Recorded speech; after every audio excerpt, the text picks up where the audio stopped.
Chapter 22. The next day wasn't much different than the previous. In the morning, the three of us reassembled in the interrogation room over a silent breakfast of coffee and bread.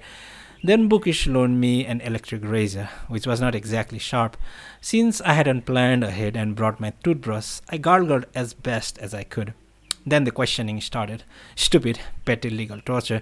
This went on at a snail's pace until noon. Well, I guess that about does it, said Fisherman, laying his pen down on the desk. As if by prior agreement, the two detectives sighed simultaneously. So I sighed too. They were obviously stalling for time, but obviously they couldn't keep me here forever. One business card in a dead woman's wallet does not contribute sufficient cause for detention. Even if I didn't have an alibi, they'd have to strap me down, at least until the fingerprinting and autopsy yielded a more plausible suspect.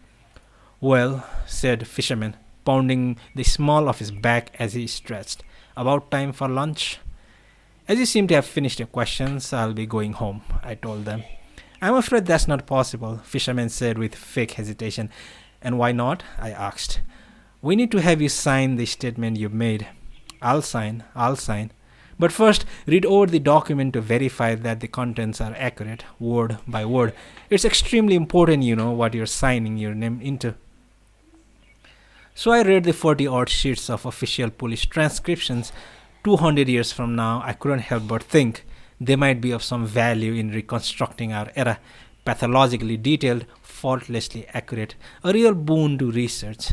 The daily habits of an average 34-year-old single male, the child of his times. The whole exercise of reading it through in this police interrogation room was depressing. But read it I did, from beginning to end. Now I could go home, I straightened. I straightened the stack of papers and said that everything looked in order.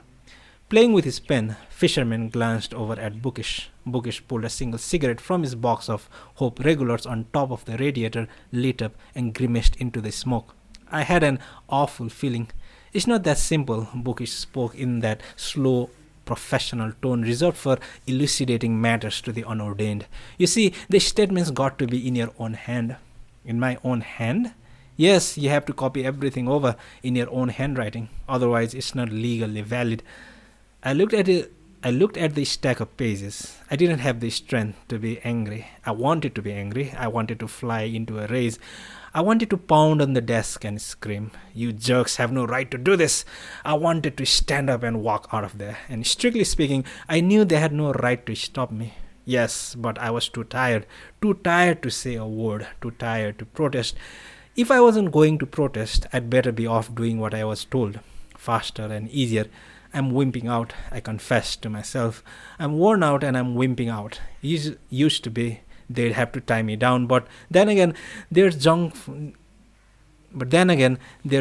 and cigarette smoke and razor that chewed up my face wouldn't have gotten to me either. I was getting weak in my old age. No way. I surprised myself by saying, I'm going home. I have the right to go home. You can't stop me. Bookish sputtered something indecipherable. Fisherman stared up at the ceiling and rapped his pen on the desk. Tap, tap, tap, tap, tap, tap, tap, tap. You're making things difficult, said Fisherman succinctly. But very well, if that's the way it's going to be, we'll get a summons and we'll forcibly hold you here for investigation. Next time won't be such a picnic. We don't mind that, It'll be easier for us to do our job that way too. Isn't that right? He tossed the question over to Bookish. Yes, sir. That's going to be even easier in the long run. That's what you should have done earlier. Let's get a summons, he declared. As you like, I said, but I'm free until the summons is issued. And if and when the summons comes through, you know where to find me. Otherwise, I don't care. I'm out of here. We can place a temporary hold on your person until the summons is issued. I almost asked them to show me where it said that in the statutes of law, but now I really didn't have the energy. I knew they were bluffing, but it didn't matter. I give up. I'll write out my statement, but I need to make a phone call first. Fisherman passed me the telephone. I dialed Yuki's number. I'm still at the police station, I said. It looks like this'll take all night, so I guess I won't make it over to there either. Sorry. You're still in the clink? A real drag. This time I beat her to the punch. That's not fair, she came back. There's a lot of descriptive terms out there. What have you been doing? Nothing special, she said. Just lying around, listening to music, reading magazines, eating cake. You know. The two detectives tried to listen in again. I'll call you as soon as I get out of here.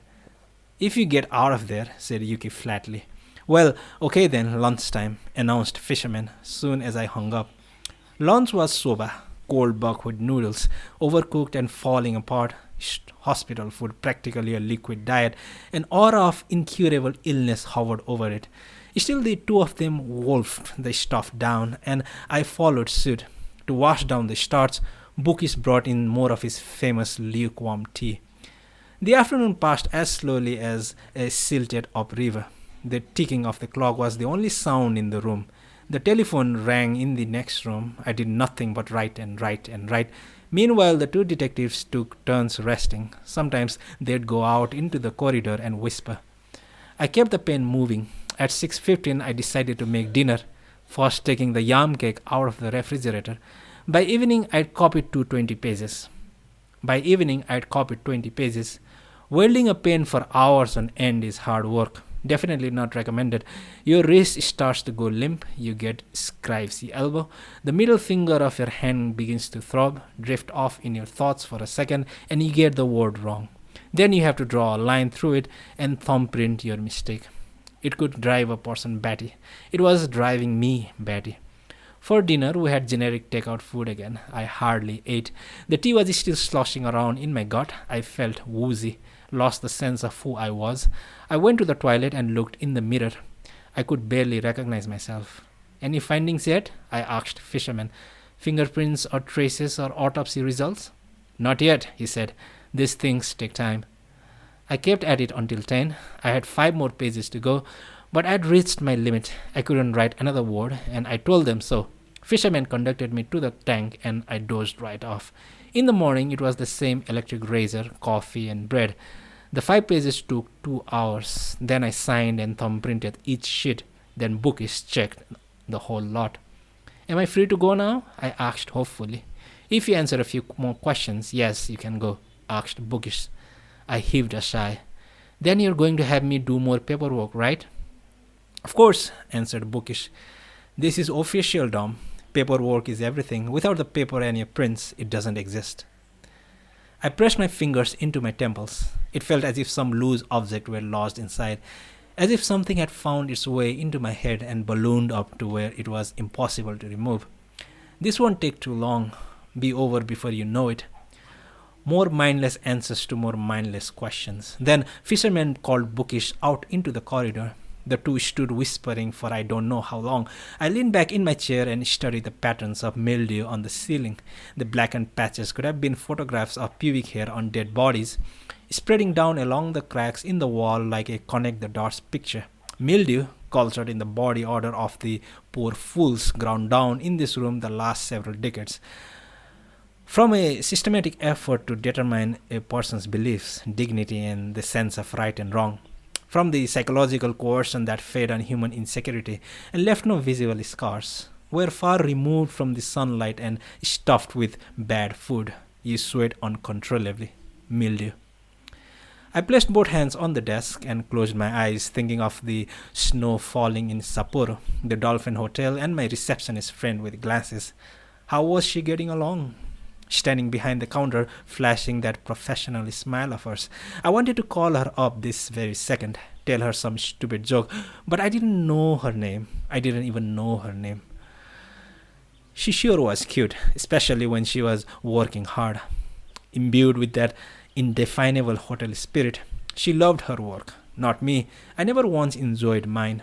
I do good work, but I have never loved my work. Away from her work, she was vulnerable, uncertain, and fragile. I could have slept with her if I'd liked to. I could have slept with her if I'd felt like it, but I didn't. I want to talk to her again, before someone killed her too, before she disappeared.